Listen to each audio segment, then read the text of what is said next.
Right before Christmas, these three beautiful Polytechnic students followed their boyfriends home for just a small party. Little did they know they'll become a December sacrifice. This is a great lesson for young girls of nowadays. Here's what happened. It was a quiet morning as usual. Mama Toba woke early, her heart heavy like a stone in a river.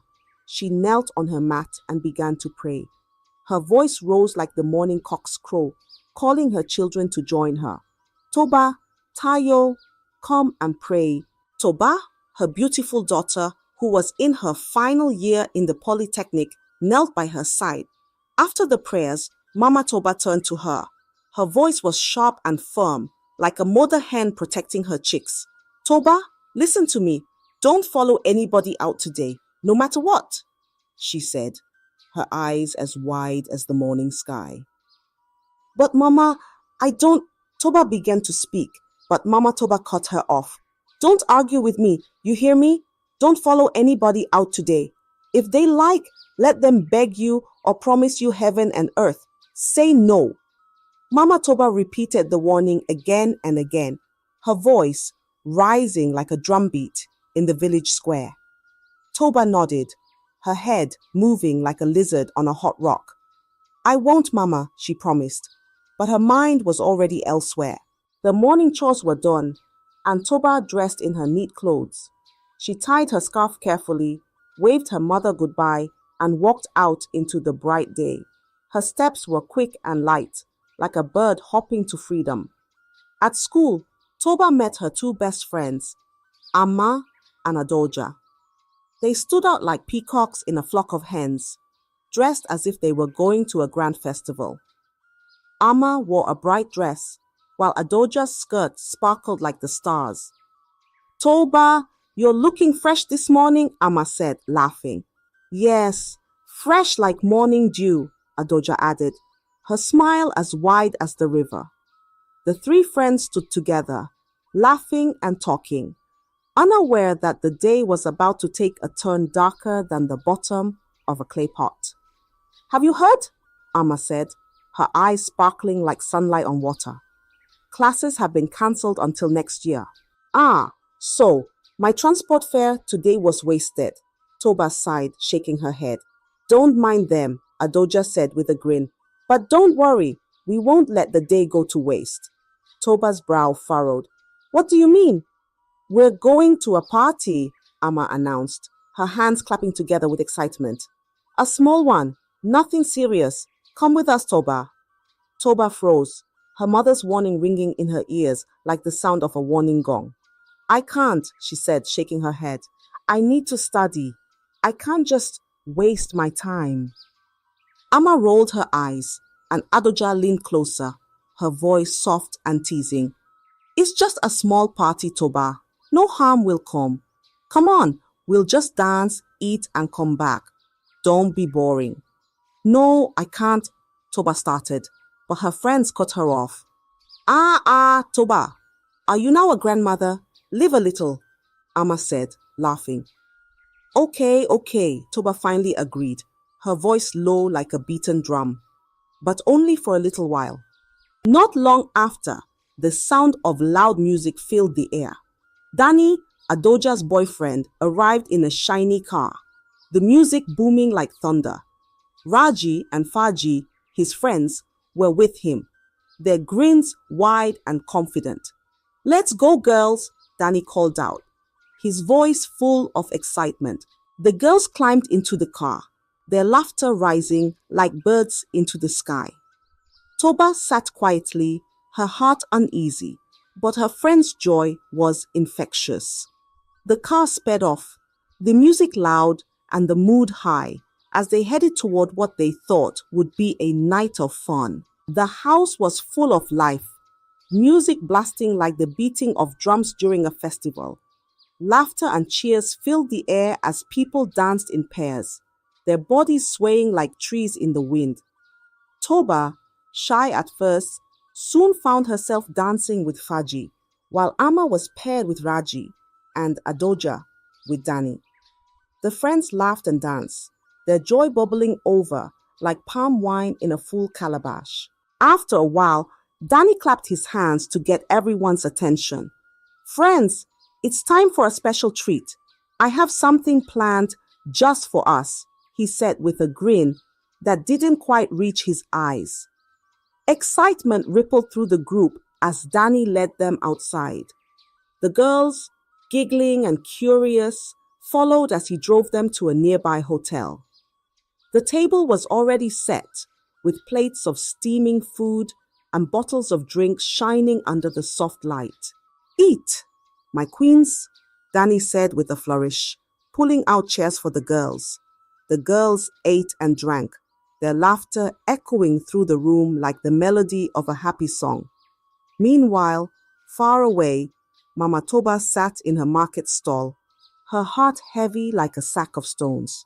Toba should have been back by now. She tried to call her, but the phone rang and rang with no answer. Why won't she pick up?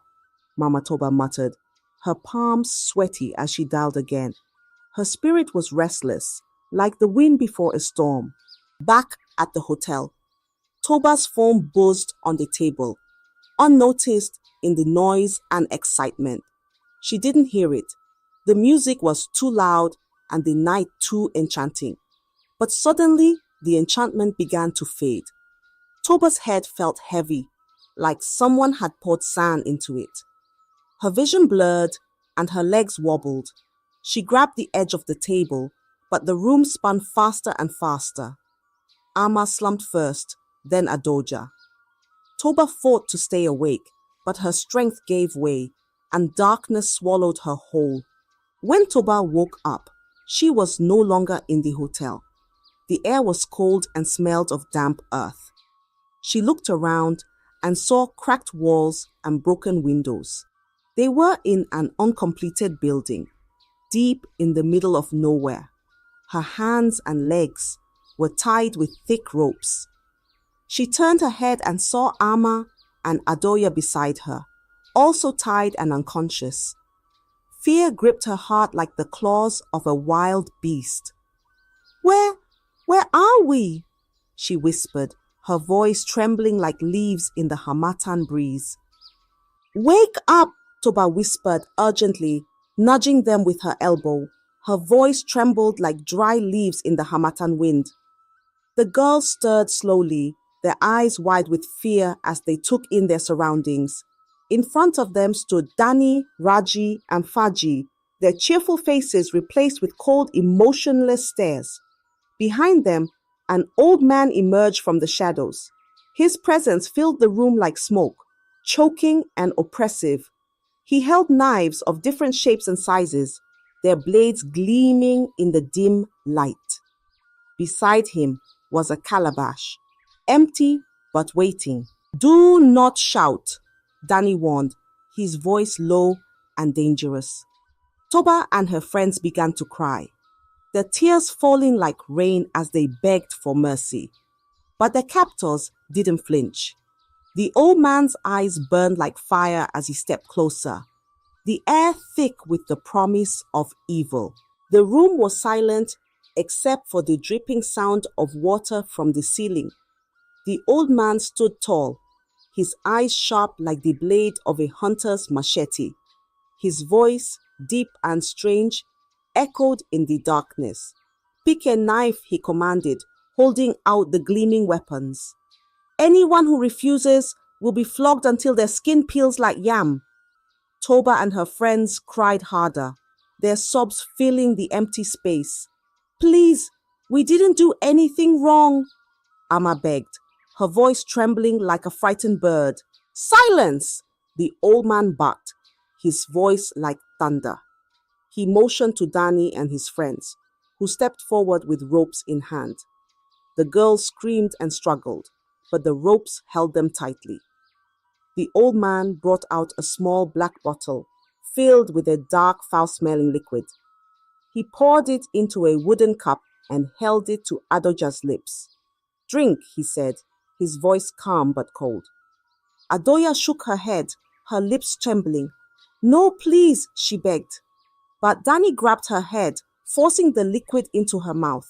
She swallowed, her body shaking as tears streamed down her face.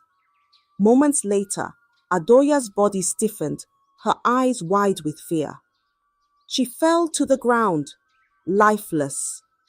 The old man stepped forward, raising a sharp knife. With one swift motion, he cut off her head. Blood poured into the calabash like a river. Andani and his friends chanted strange words, their voices blending with the old man's. Toba screamed, her cries piercing the air like a broken flute. "No! No!" she shouted, her body twisting in the ropes. "Next!" the old man said, turning his eyes to Toba. They forced the wooden cup to her lips, but Toba fought with all her strength. The bitter liquid burned her throat, but as it reached her stomach, she vomited it out. Again and again, they made her drink, and each time she retched, her body rejecting the poison. "She is strong," the old man muttered, his brows furrowing. He turned to Amma, who was too weak to fight. She drank the potion with trembling hands, her body collapsing moments later. The old man wasted no time, raising his knife and cutting off her head. Blood filled the calabash once more, the red liquid reflecting the flickering light of a candle. Toba's heart shattered like a broken pot. Her tears fell endlessly as she watched her friends die before her eyes. "Why did I come here?" she whispered to herself, her voice choked with regret. "Force her again!" the old man commanded.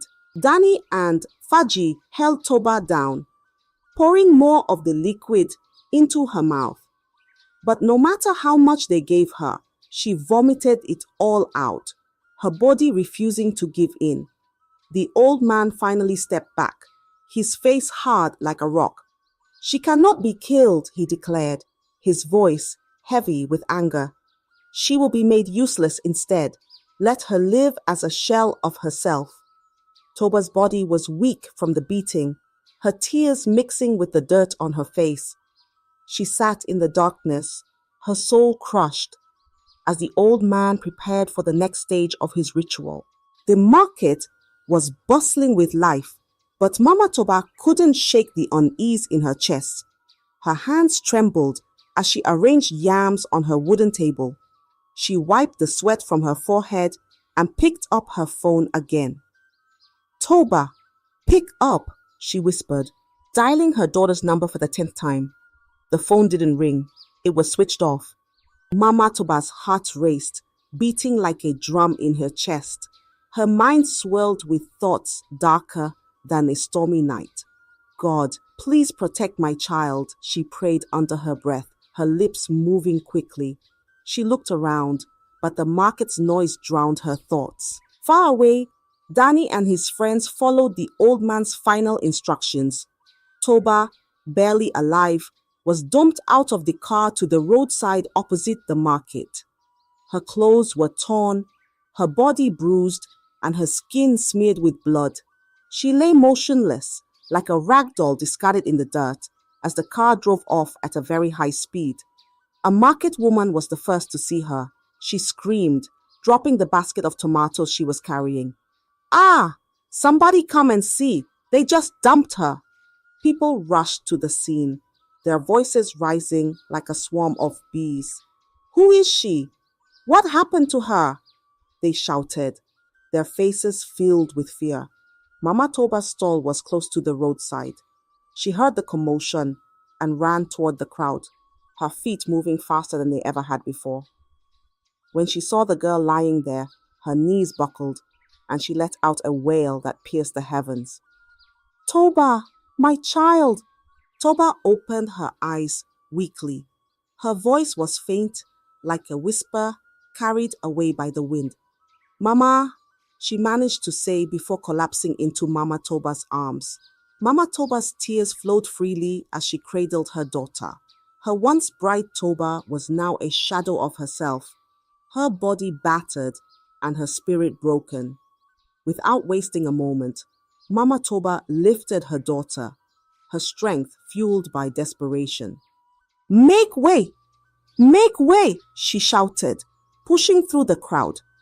She carried Toba straight to the prophet's house, her mind racing with prayers.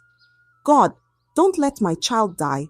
Please, don't let this be the end," she whispered, her voice trembling as she approached the prophet's door. The prophet, a man with a long beard and eyes that seemed to see beyond the physical, opened the door before she could knock. "Bring her in," he said softly, his tone calm but serious. Mama Toba laid Toba on the mat, her hands shaking as she explained what had happened. The prophet nodded, his eyes scanning the fragile girl before him. "This is not an ordinary battle," he said, his voice heavy. "But with prayer, she will live." Mama Toba knelt beside her daughter, her hands clasped tightly. "Do whatever you can, prophet. Save my child." Her voice broke with emotion as tears streamed down her face. Outside, the crowd murmured, their whispers spreading the story of the bloodied girl found by the road. The market that was once alive with laughter and trade was now hushed with fear. Meanwhile, something even more terrible had happened somewhere else. After dumping Toba, the car roared down the dusty road, music blaring as Danny and his friends laughed like hyenas after a feast. "This December will be the best ever," Danny shouted, gripping the steering wheel with pride. Raji leaned back in the seat, a grin plastered on his face. "We'll have everything we've ever dreamed of. Riches, power, everything," Faji added, nodding as he sipped from a bottle. But their celebration didn't last long. Just 3 minutes from the market, the car sped around a bend, and out of nowhere, a massive truck loomed in front of them like a wall of doom. The crash was sudden and brutal, like thunder striking the earth. The car crumpled like paper, its music silenced forever. Raji died on the spot, his body lifeless in the wreckage. Danny screamed in pain as blood poured from his legs, now crushed beyond saving. One of his eyes was gone, leaving his face disfigured. Faji groaned, his arm severed, hanging limply as he cried out in agony. News of the accident spread through the town like wildfire. Whispers turned to shouts as people connected the dots. "It's them," someone said. "The boys who dumped that girl at the market. Their evil deeds have caught up with them," another muttered, shaking his head. Back at the prophet's house, Toba lay on a mat, her breathing steady but weak. Mama Toba sat beside her, watching as the prophet prayed and placed herbs on her wounds. Slowly, Toba's eyes opened and she began to speak in a broken voice, like a bird with a wounded wing. "They killed them," she whispered, tears rolling down her cheeks. "Amma and Adoja, they cut off their heads. I should have listened to you, Mama." Mama Toba's heart broke anew as she listened to her daughter's harrowing tale. The prophet placed a hand on Toba's forehead and spoke softly. "Her recovery will be slow, but she will live. The scars of the soul may never fade, but she is strong." The town buzzed with the story of the crash and Toba's survival. People spoke of divine justice, of how evil can never escape punishment. The police came quickly, dragging Danny and Faji out of the wrecked car. Broken and battered, they were taken to the hospital before being thrown into prison. Their dreams of wealth had turned to ashes. Danny sat in his cell, his legs gone and his single eye staring at the wall. Faji clutched the stump where his arm used to be, his head bowed in regret. "Why did we do it?" Danny muttered. "We should have stayed poor." The once proud boys now faced a life of misery, their greed having destroyed everything. At the prophet's house, Toba recovered slowly. She could no longer walk without help. and her voice was faint, like a shadow of its former self. The prophet told Mama Toba, "Your daughter will live, but she will carry these scars for the rest of her life.